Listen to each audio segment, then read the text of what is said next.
আমার কাছে এই সময়টাকে ইলিশ পোলাও রান্নার জন্য পারফেক্ট মনে হয়। তো আপনাদের জন্য আজ আমার রেসিপিতে থাকছে অথেন্টিক ইলিশ পোলাও রেসিপি। এই রেসিপিটা স্টেপ বাই স্টেপ ফলো করে আপনারাও কিন্তু পেতে পারেন অথেন্টিক ইলিশ পোলাও স্বাদ। তো কথা না বাড়িয়ে মূল প্রসেসে চলে যাচ্ছি।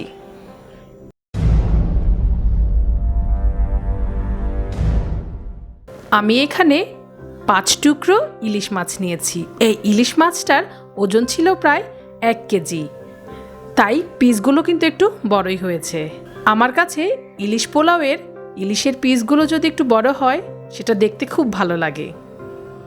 একটা মিক্সিং বলে আমি এখন দিয়ে দিচ্ছি হাফ কাপ পরিমাণ টক দই।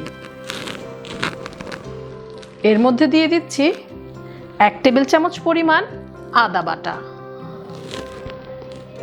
দিয়ে দিচ্ছি 1 চা চামচ পরিমাণ রসুন বাটা।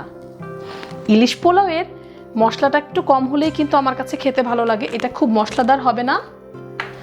দিয়ে দিচ্ছি 2 টেবিল চামচ পরিমাণ কাঁচা মরিচের পেস্ট। আমি এখানে কোনো গুঁড়ো মরিচ ব্যবহার করব না, আমি কাঁচা মরিচ দিয়েই রান্না করব।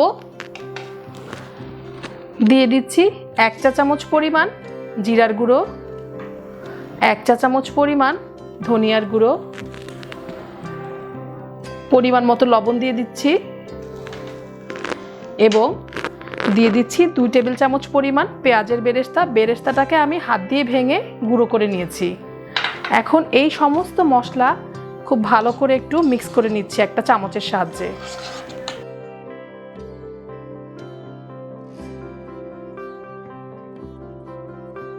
মশলা মিক্সিং হয়ে গেলে এখন এর মধ্যে আমি ইলিশের পিসগুলো দিয়ে দিচ্ছি। আমি ইলিশগুলোকে কিন্তু খুব ভালো করে ধুয়ে নিয়েছি, পানি ঝরিয়ে নিয়েছি। এবার মশলার সাথে এই মাছের পিসগুলোকে খুব ভালো করে মেখে নিচ্ছি। এটা কিন্তু খুব আলতো হাতে মাখতে হবে যাতে মাছের পিসগুলো ভেঙে না যায়। ইলিশ মাছটা কিন্তু সাধারণত একটু নরম প্রকৃতির হয়। এরকম করে ভালো করে প্রতিটা মাছকে মশলার মধ্যে ডুবিয়ে দিতে হবে।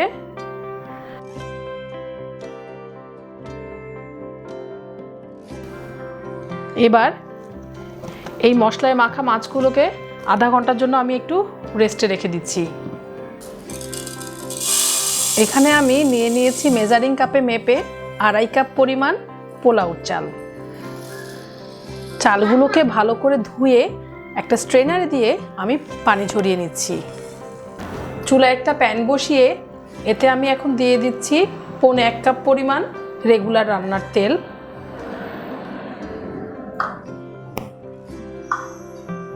তেলটা একটু গরম হোক। তেলটা হালকা গরম হয়ে গেলে এতে এখন দিয়ে দিচ্ছি 1 কাপ পরিমাণ পেঁয়াজ কুচি। এবার আমি পেঁয়াজটাকে একটু ভেজে নিচ্ছি। পেঁয়াজটাকে কিন্তু একটু মোটামুটি লালচে হবে, এরকম টাইপের ভেজে নিতে হবে। তবে চুলার হিটটা কিন্তু মিডিয়ামে রাখতে হবে, হাই হিটে দেওয়া যাবে না। হাই হিটে থাকলে পেঁয়াজটা পুড়ে যেতে পারে। ভাজতে ভাজতে পেঁয়াজটা যখন এরকম একটু লালচে হয়ে আসবে ঠিক তখনই এর মধ্যে দিয়ে দিচ্ছি আমি 1/4 কাপ পরিমাণ পানি, যাতে পেঁয়াজটা না পুড়ে যায়।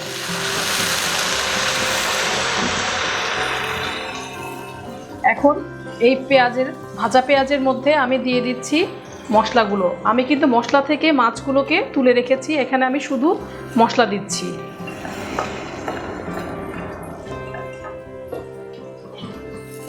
এবার মশলা এবং পেঁয়াজ ভালো করে মিক্স করে নিচ্ছি। এটাকে কিছুক্ষণ ভেজে নিতে হবে।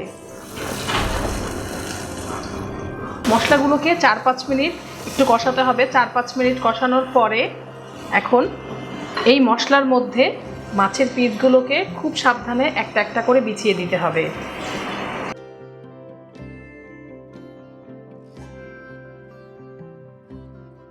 মাছগুলো দিয়ে এখন নাড়া যাবে না, 2-3 মিনিট এভাবেই থাকবে। তবে একটু পাতিলটাকে ধরে এভাবে করে ঘুরিয়ে ঘুরিয়ে নেড়ে দিতে হবে যাতে নিচে পুড়ে না যায়। মিডিয়াম হিটে 2-3 মিনিটের জন্য এভাবেই রান্না হবে। 3 মিনিট পর খুব সাবধানে আলতো করে মাছের পিসগুলোকে উল্টে দিতে হবে। এই কাজটা কিন্তু খুব সাবধানে করতে হবে যাতে মাছের পিস ভেঙে না যায়।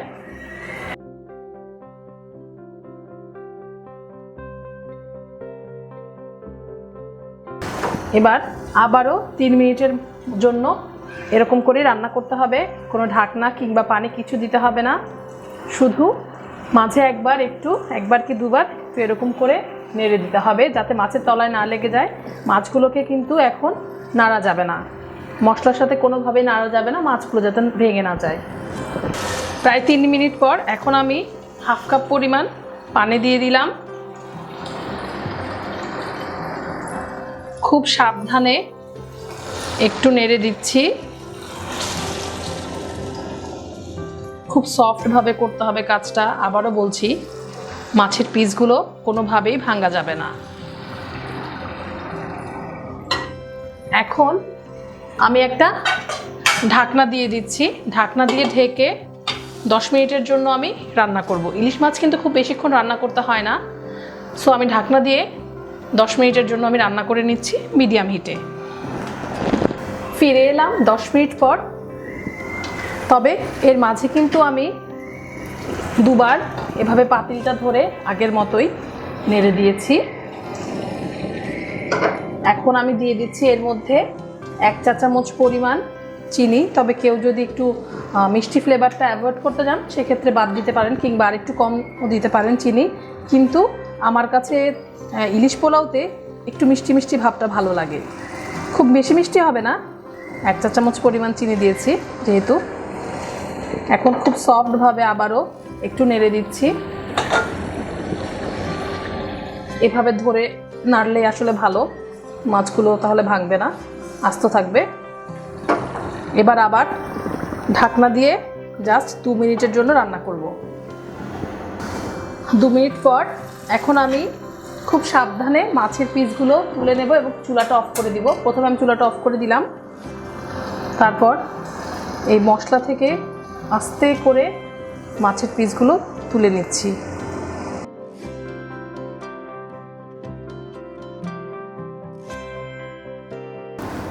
মাছগুলো তুলে এই মশলা এবং ঝোলের মধ্যেই কিন্তু আমি পোলাওটা রান্না করব। এখন পোলাও রান্নার পালা। সে একই প্যানে একই তেল মশলায় আমি পোলাওটা রান্না করে নিব। তো আমি ইলিশ মাছ রান্না করার সময় কিন্তু কোনো গরম মশলা ইউজ করিনি। তো এখন আমি পোলাওতে গরম মশলা দিয়ে দিলাম 7-8টা গোলমরিচ, 2 টুকরো তেজপাতা, 3টা এলাচ এবং 2 টুকরো দারচিনি। একটু হালকা করে ভেজে নিচ্ছি, খুব বেশি ভাজতে হবে না, আমার মশলাটা তো কষানোই আছে। এখন আমি এই মশলার মধ্যে দিয়ে দিচ্ছি ধুয়ে পানি ঝরিয়ে রাখা পোলাও চালগুলো। এবার আমি কিছুক্ষণ এই পোলাও চালটাকে মশলার সাথে মিশিয়ে ভেজে নিব।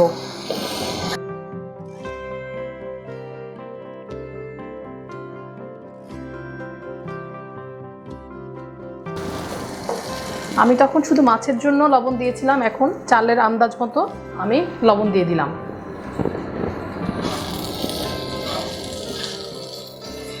তিন 4 মিনিটের জন্য চালটাকে একটু ভেজে নিব।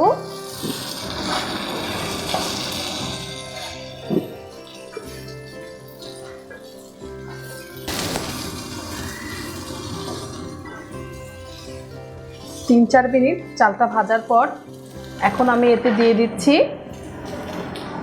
মেজারিং কাপের 5 কাপ পরিমাণ ফুটন্ত গরম পানি।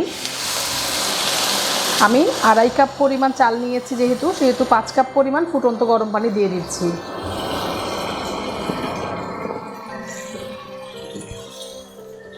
একটু নেড়ে দিই। এখন আমি একটা ঢাকনা দিয়ে মিডিয়াম হিটে 5 মিনিটের জন্য রান্না করব চালটাকে। 5 মিনিট পর ফিরে এলাম। চালের পানিটা অনেকটাই টেনে এসেছে, আপনারা দেখতে পাচ্ছেন। এখন আমি এতে দিয়ে দিচ্ছি 5-6টি গোটা কাঁচামরিচ।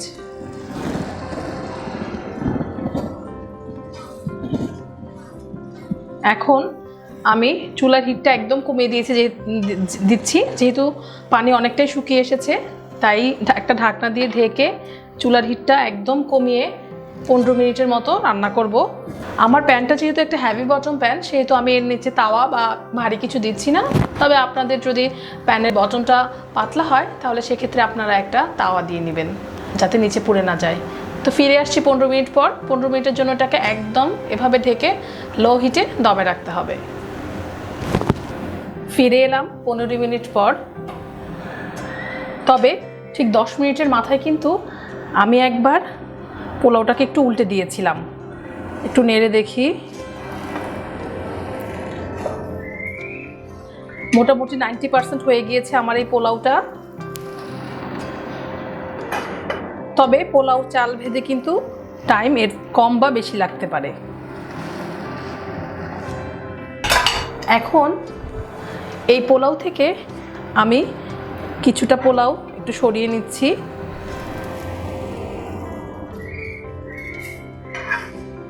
মোটামুটি বেশ খানিকটা পোলাও, অর্ধেকটার মতো পোলাও আমি এখন সরিয়ে নিচ্ছি।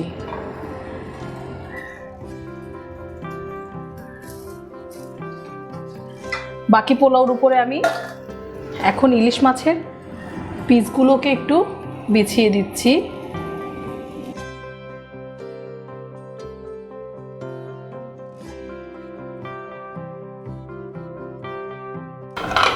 এবার এই বিছিয়ে রাখা মাছের উপরে তুলে রাখা পোলাওগুলো দিয়ে মাছগুলোকে ঢেকে দিচ্ছি। খুব আলতোভাবে করতে হবে।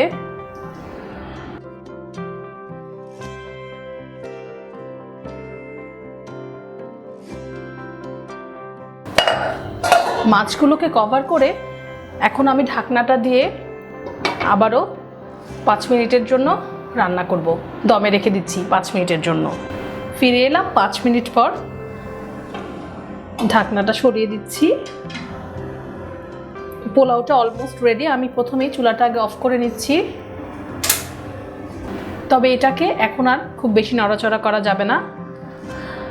পোলাওটাকে সরিয়ে খুব সফটলি মাছগুলোকে আগে বের করে আনতে হবে। তো আমি সেই প্রসেসটাই চলে যাচ্ছি।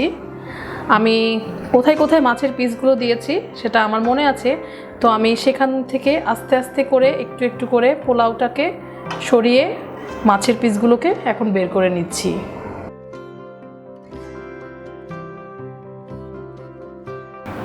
সার্ভিং ডিশে মাছগুলোকে আমি পোলাওর উপরে বিছিয়ে সার্ভ করব, তাই আমি আগে মাছগুলোকে সরিয়ে নিচ্ছি।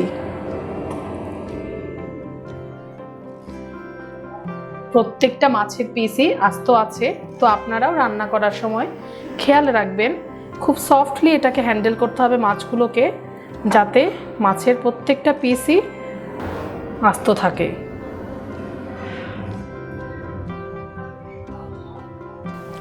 তৈরি করে ফেললাম মজাদার ইলিশ পোলাও। আমার এই রেসিপিটি ফলো করে বাসায় কিন্তু আপনারা খুব সহজেই তৈরি করে ফেলতে পারেন। আশা করছি আপনারা বাসায় সবাই এই রেসিপিটি ফলো করে বাসায় রান্না করবেন এবং আমাকে জানাবেন কমেন্ট করে কেমন হলো।